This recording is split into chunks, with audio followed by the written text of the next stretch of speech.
Hey guys, happy Black History Month. Pages event, giving that tea, back with another one. All right, I got my special guest on here.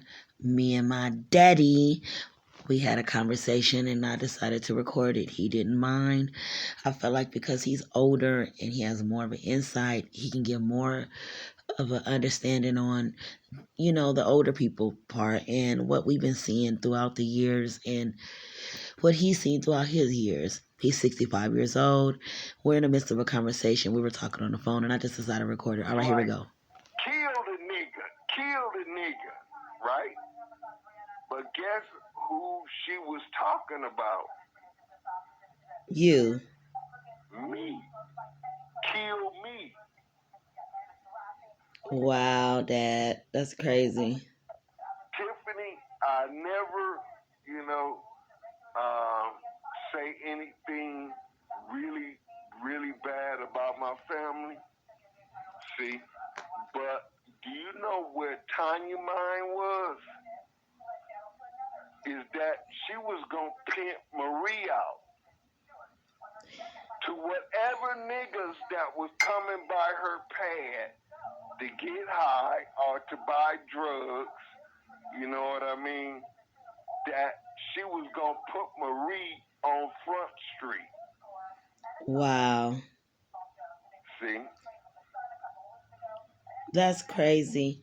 And you know what, Dad? I was just sitting there talking about something like how family, that was talking about Black Lives Matter and all of that, but I was like, what about family matters? Because it starts at home. Hey, forget about the streets.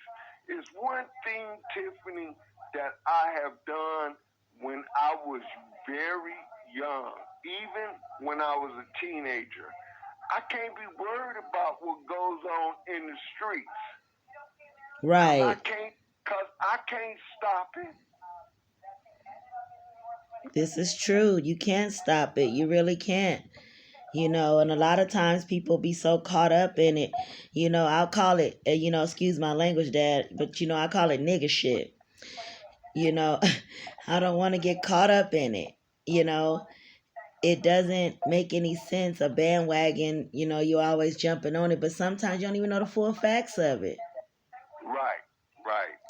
You know about the Tyree Nichols story, the boy who got jumped. Yes. Oh, yes. I've been following that. Yeah. So what you think, Dad? See, what I think, what happened is this. Okay, they appointed these.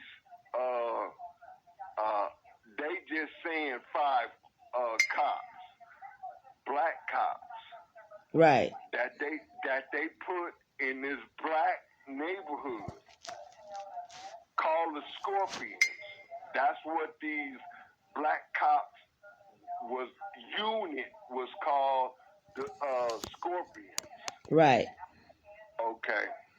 And they were supposed to patrol and keep, and catch whatever drug dealers or whatever they was, appointed to do. See? But these are young kids. I mean, these are kids in their 20s, these cops. Right. Okay. Now, they decided because I'm not saying that black people can't think. Right. Okay. But they decided, oh, wow, you know what I mean? We've been put in power over, thousands of people. That's what I do whatever we want to do. That's what I said in the podcast that I just posted. You know what I mean? It becomes, you guys are black men that have badges. That's something that is like rare to get in the community. And for you to have it and abuse it, crazy.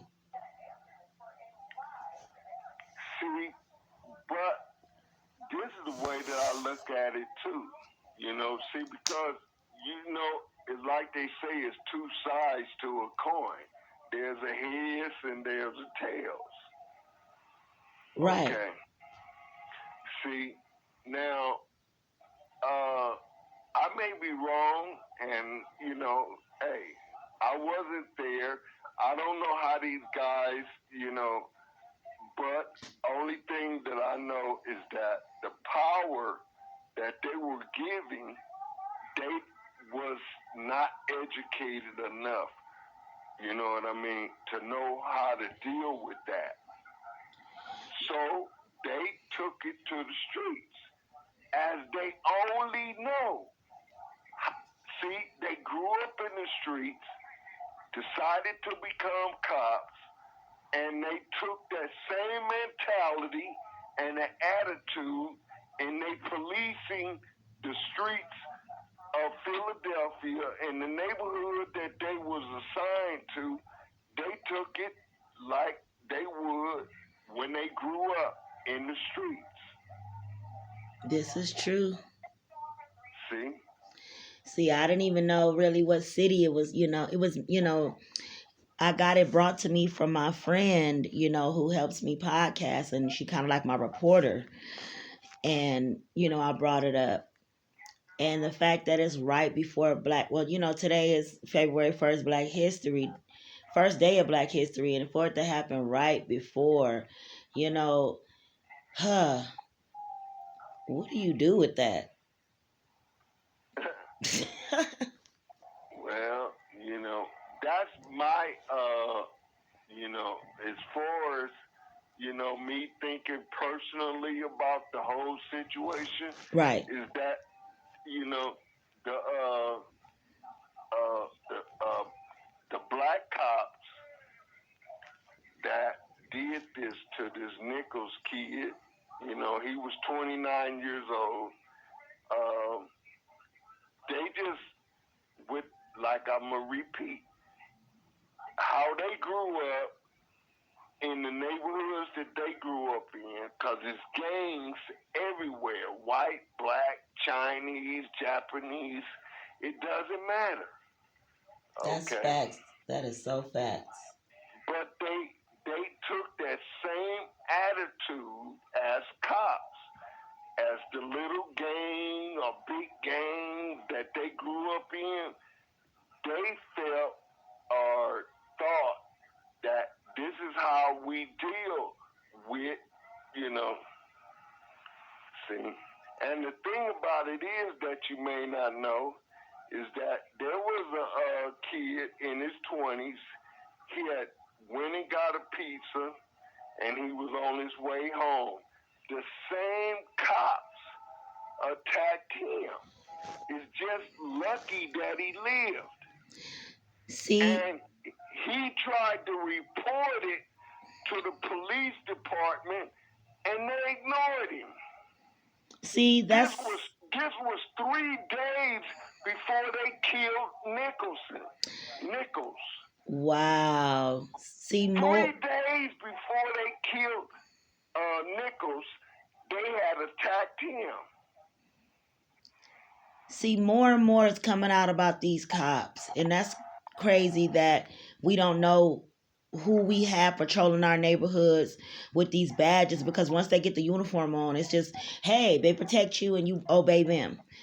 There is no information, there is no nothing, but you have to have all your information put out there, and they got to know every single detail about you, but you don't know nothing about them, their temperament, their background, or anything like that. I think that's totally unfair. Right. Well, see, let me put it like this. Okay. Let's just set front of the President of the United States. Repeat that. I'm sorry. You broke up. Wait a minute. But isn't that information put out there? What? Could you repeat what you just said? I'm sorry, I didn't get it. I said, let's just say that you running for the President of the United States. Right. Isn't that information put out to the general public? Correct. Okay. Now, the way that I think it should be is that any police officer that is put in your neighborhood, that is hired in the police department, that all of the neighbors, all of the residents in that live in that neighborhood should know who is patrolling their neighborhood. This is so true. But the police organization doesn't do that. Which I understand why, to a certain extent, is because you got drug dealers, you got murderers that they trying to catch, you got pedophiles and all that. Now, if the pedophiles and the drug dealers and all of that know, who you are, then, that just make it much, much harder. That's kind of like a double-edged sword, though, to me, in my opinion, because you literally don't. Okay, you got to know everything about the pedophiles, but you can't know everything about the police because they trying to hide to catch the pedophile. Right. It's like, but the police can be the pedophile. Hey, thank you. So I'm really confused. See, that is very confusing. Very confusing. It's like the CIA and the FBI. You know what I mean? It's the way that they put it and the way that the police put it. It's on a need-to-know basis. Other words, you have to have the correct clearance to know this information. Right. So we can be clear to have everything that I live right here at my house, and I have brown hair with a gray streak at the top, and she has 3 kids, 1 grown, 2 adolescents. They know all about that. They know everything about you, but we don't know shit about them. And like I said, that's very dangerous. That's a double-edged sword.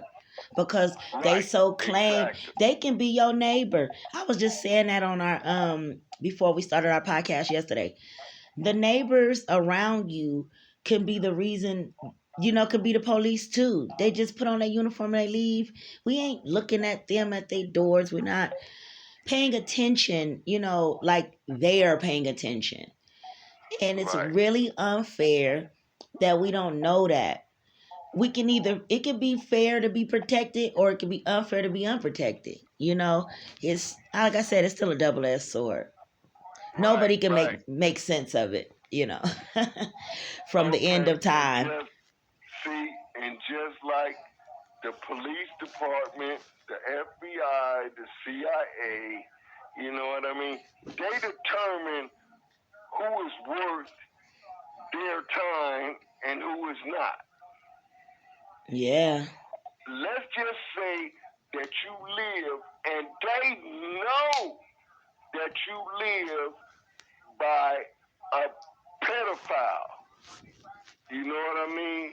That kidnap little girls, little boys, you know what I mean? And you're black.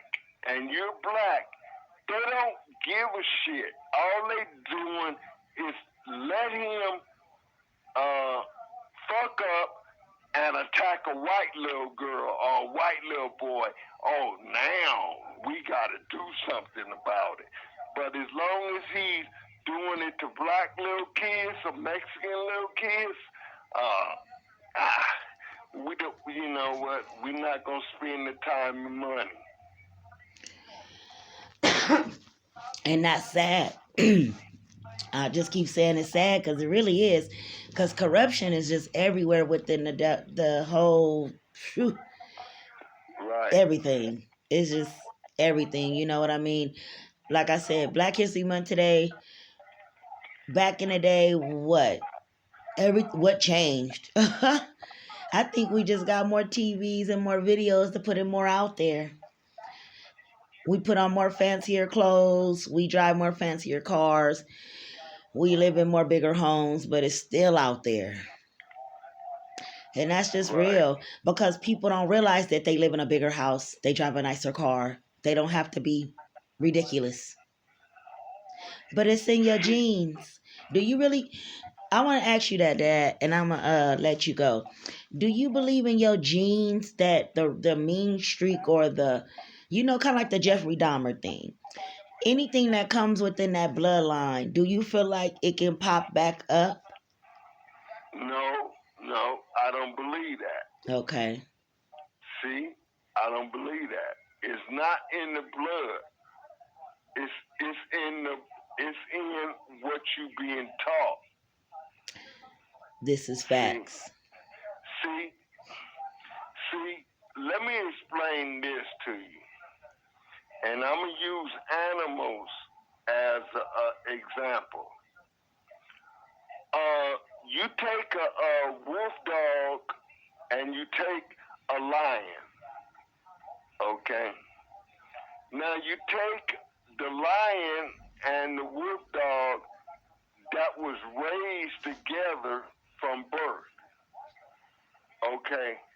Uh, the mother of the lion got killed by hunters. Uh-huh. Okay. And the mother of the wolf dog got captured. Okay.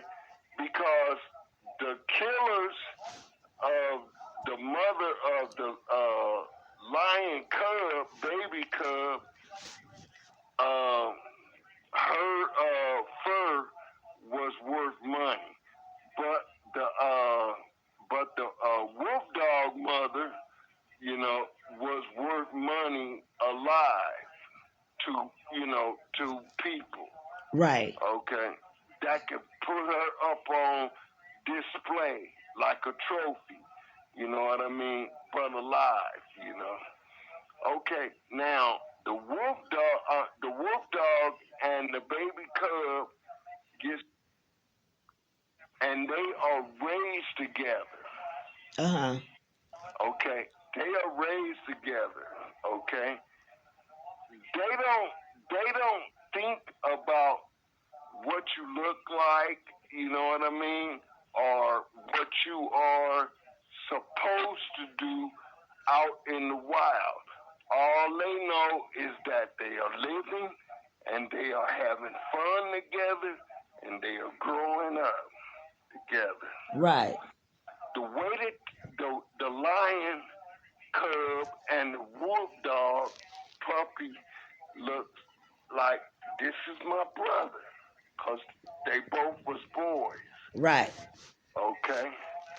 They are not conscious of what they would actually be enemies in the wild.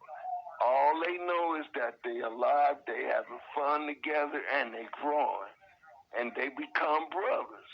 Right. See, my point is, it's not in the blood. It's what you being taught in your home from your parents. From what you see on a daily basis. Right. It see, it is not that a kid is born white, Mexican, or whatever. It's what is being taught in the home. Right. See? It has nothing to do with blood. Literally, blood that's running through your veins, it has nothing to do with that. It is what is being put in their minds. Right. See? And that go through all the history. Right. It's what is being taught in your minds. That's where the difference is taught. You're different. A kid that's being born fresh out of the womb don't come out saying, I'm going to be a racist. I hate. It don't know how to even think or talk. Right. It's just born. It's just born. comes up and it starts to hear, you understand, which that bring about speech through hearing. See? Then it hears and then it starts to talk. And it talks what it hears. This is true. Because you got the kids that talk real well when they're really, really young. Even, really, really young. 1 year old talking clear. You'd be surprised. Let's just say that me and your mother, even though you are a black girl, right, as the way that they labelize us now.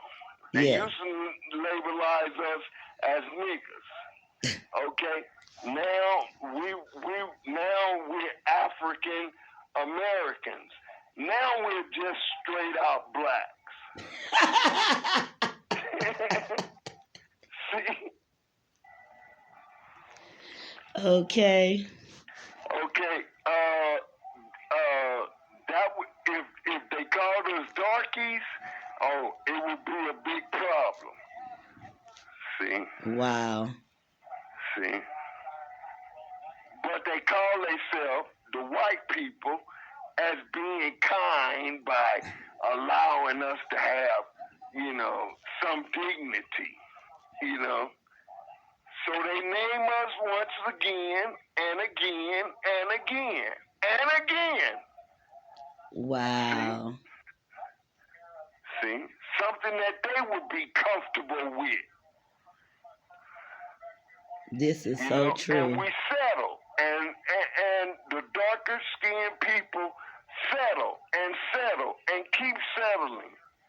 And it's because really we don't have a choice.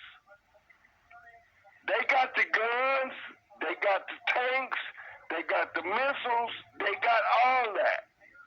You know what I mean? All we want to do is live. Right. See? You understand? And let God handle them when they die. Right. That perpetrate all of this wrongdoing against us. Right. Let God do it. It's in his hands. Right. See?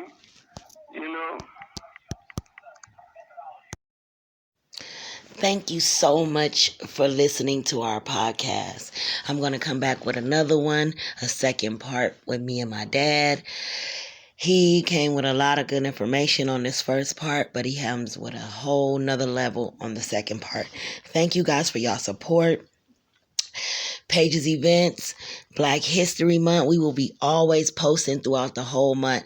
Every Tuesday will be Podcast Tuesday, and then I'll post it at that evening time. All right. Thank you guys. Bye.